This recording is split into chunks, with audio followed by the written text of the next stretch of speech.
नमस्कार, आप देख रहे हैं न्यूज ग्राउंड जीरो। मैं हूं पंकज सोनी।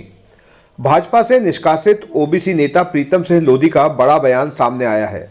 लोधी ने कहा कि प्रदेश में ओबीसी, एससी, एसटी पर हो रहे अत्याचार की शिकायतें वे प्रधानमंत्री नरेंद्र मोदी से करने के लिए पैदल यात्रा कर दिल्ली जाएंगे। लोधी ने प्रधानमंत्री और मुख्यमंत्री शिवराज सिंह को भला आदमी बताते हुए कहा कि सीएम को कुछ लोगों ने हाईजैक कर लिया है। सागर की सुर्खी विधानसभा क्षेत्र अंतर्गत जैसीनगर थाने में हुई युवक कृतेश पटेल की मौत और घाना ग्राम की युवती द्वारा छेड़छाड़ से तंग आकर की गई आत्महत्या के मामले में पुलिस द्वारा उचित कार्रवाई न किए जाने के विरोध में सुर्खी में एक सभा आयोजित की गई, जिसमें प्रीतम लोधी पहुंचे थे। यहां पत्रकारों से चर्चा करते हुए लोधी ने कहा कि ओबीसी, एससी, एसटी पर हो रहे अत्याचार की शिकायत करने वे 10 दिसंबर से पदयात्रा कर दिल्ली जाएंगे। लोधी ने कहा कि प्रधानमंत्री और मुख्यमंत्री भले आदमी हैं, सीएम शिवराज सिंह को कुछ लोगों ने हाईजैक कर लिया है। आगामी विधानसभा चुनाव लड़ने के बारे में बताते हुए प्रीतम लोधी ने कहा कि 5 पांडव सपा, बसपा, आप, भीम आर्मी और ओबीसी मिलकर मध्य प्रदेश की 50 सीटों पर चुनाव लड़ेंगे।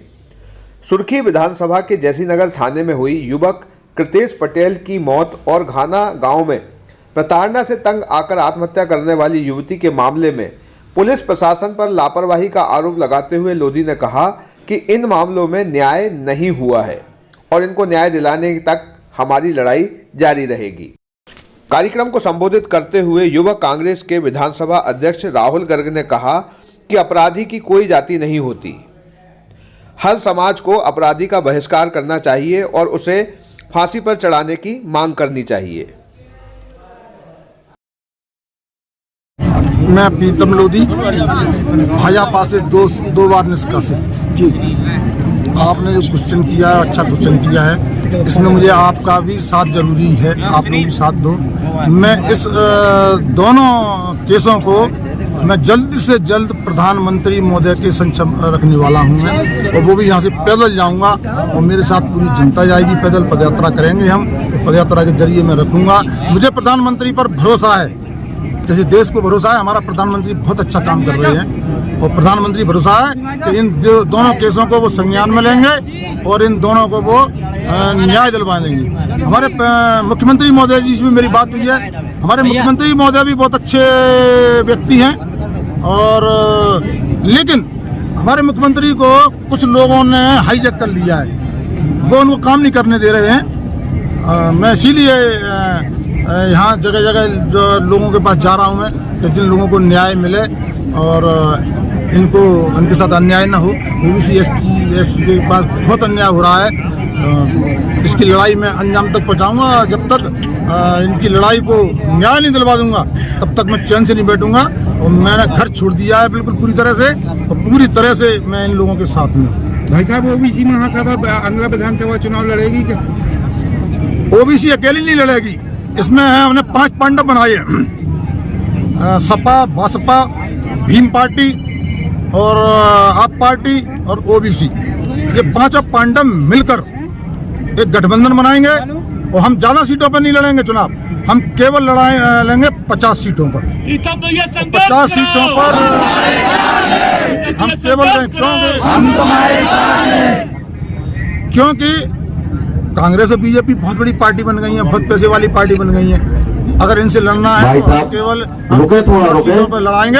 आप लोग, और ये तय है कि ये अब की बार किंग मेकर बनेंगे, इनके बगैर सरकार नहीं बनेगी। पदयात्रा कब से निकालेंगे? पदयात्रा मेरी 10 तारीख से लगभग निकलेगी, और जब तक तैयारी चल रही है, लोग तैयार कर रहे हैं। मैं मीडिया के माध्यम से कहूँगा, क्योंकि 5-6 चुनाव हार गया हूँ, पैसे खत्म हो गए हैं मेरे पे, तो मैं एक खाता खोलूंगा। कृपया करके लोगों से कहूंगा उसमें 100 रुपए डाल दें ताकि मेरी पदयात्रा में सफल हो।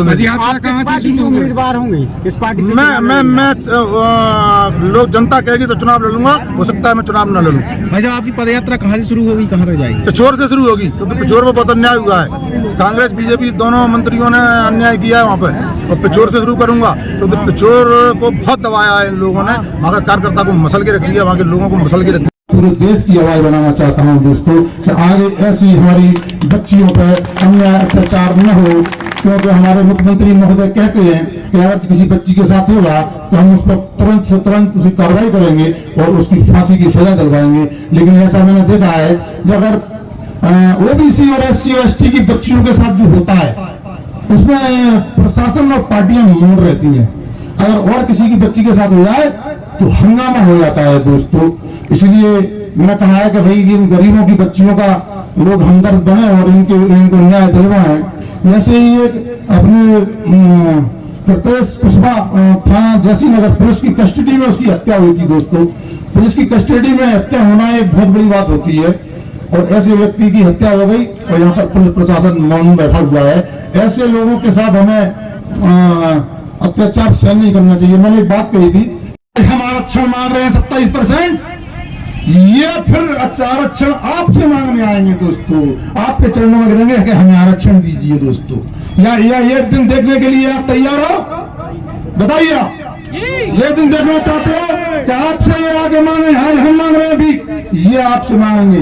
अपना हक की लड़ाई लड़नी है और इस हक की लड़ाई में दोस्तों मैं आपके साथ में कंधे से कंधा मिलाकर काम करूंगा दोस्तों। तुम पर तो जो बीत रही है सब बीत रही है दोस्तों, कर्मचारियों पे भी बीत रही है। अधिकारी कर्मचारियों को मुझ पर टैली भराते हैं ओबीसी एसटी के, पढ़े लिखे योग्य व्यक्ति ज्ञान से भरे हुए, उनको देखो थानों में कॉर्नर में बिठा दिया है दोस्तों, कोने में।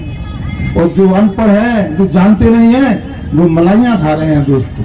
हर विभाग में, चाहे बिजली विभाग में ले लो, चाहे आप पुलिस विभाग में ले लो, चाहे आप राजस्व विभाग में ले लो, चाहे आप कौन सा भी विभाग उठा के देखिए, पावर में अच्छी बनाई जा रही जगह पर वो लोग बैठे हुए हैं। ओबीसी एसटी के कोने आंतरे में बेचारे देख रहे हैं। अच्छा काम उनसे कराते हैं, थाने में बंदे का ओबीसी एसटी पर लिखवाएंगे, काम कराएंगे। मरे तो ये मरे, फंसे तो ये फंसे। और संजा को जब नोट गिनते हैं थूक लगाकर, तो वो लोग गिनते हैं शाम को दोस्तों। हमारा आदमी देखता रहता है वहां पे, लेकिन बोल नहीं पा रहा, कह नहीं पा रहा। अवाल कहता है तो अवाल कार्रवाई होती है। प्रीतम मोदी ने कहा केस भी लगा दिया, पार्टी से भी बाहर कर दिया। हमारी 3 पीढ़ियों का नहीं देखा, कहने 3 पीढ़ियों कितना रड़ के काम किया। यह लड़ाई जो कृतेश पटेल या अपनी बिटिया भाना वाली, यह लड़ाई केवल ओबीसी एसटी एससी के बीच नहीं है। यह लड़ाई संपन्न और गरीब लोगों के बीच में है। संपन्न और गरीब लोगों के बीच में है। मैं पंडित राहुल गर्ग जिस दिन अपने कृतेश को थाने से सीधे लेकर गए और उसके माँ बाप को नहीं बताया, उस दिन सबसे पहले हम वीरेंद्र भाई और 4 लोग मिलकर उसके घर गए और वहां हम लोगों ने पूरी व्यवस्थाएं की और राजू भाई को इस विषय में अवगत कराया। 3-4 बार जो हम लोगों ने ज्ञापन दिए, उसमें कुशवाहा समाज के साथ मैंने मुझसे जो बन सका, मेरी हैसियत के हिसाब से मैंने हिस्सेदारी ली। मैं बहुत बहुत धन्यवाद करना चाहूंगा डॉक्टर वीरेंद्र लोधी जी का, जिन्होंने मुझे बुलाया और आप लोगों के एसटी ओबीसी के मंच पर एक ब्राह्मण को मंच दिया। दोनों हाथ जोड़कर मैं उनका आभारी हूं। अगर हमने और आपने लड़ना छोड़ दिया तो आगे की नस्लें गूंगी पैदा होंगी, गूंगी पैदा। यह जो लड़ाई है वह 200 साल हम लोगों ने अंग्रेजों का इसलिए राज झेला कि हम और आप संगठित नहीं हैं। अपराधी किसी भी समाज का हो, चाहे वो ब्राह्मण हो, क्षत्रिय हो, वैश्य हो या शूद्र हो, उसकी जगह केवल फांसी के फंदे पे होनी चाहिए, फांसी के फंदे पे होनी चाहिए।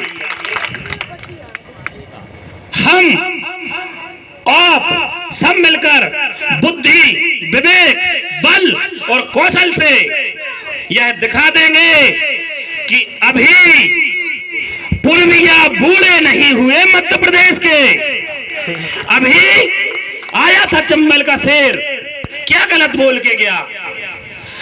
48,000 समाज कुशवाहा समाज, 30,000 समाज लोधी समाज और संख्या यहां 1,000। लेकिन मैं मानता हूं कि सत्ता के दबाव में लोग नहीं निकले और जो एक आदमी आया है उसकी यह मंच 100 के ऊपर गिनती करता है। आप जो आए हमें पता। लोग तब तक चुप रहेंगे, ऐसे ही ऐसे हर आवाज उठने वालों के घरों पर बुलडोजर चलता रहेगा और हमारे युवा मरते रहेंगे। कब तक सहेंगे आप लोग ऐसा?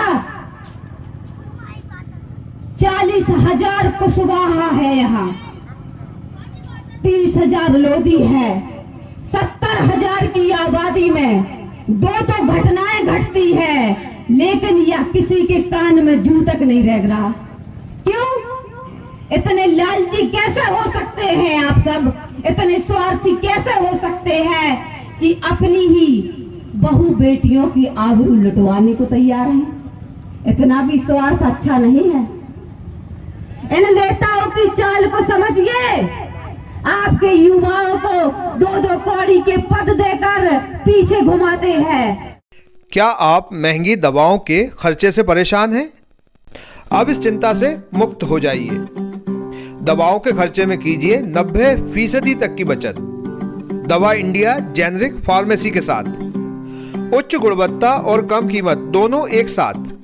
1500 से अधिक दवाइयां उपलब्ध, सभी उत्पाद FDA द्वारा प्रमाणित। हमारा पता है दवा India generic pharmacy, Sugandha complex, Parkota सागर।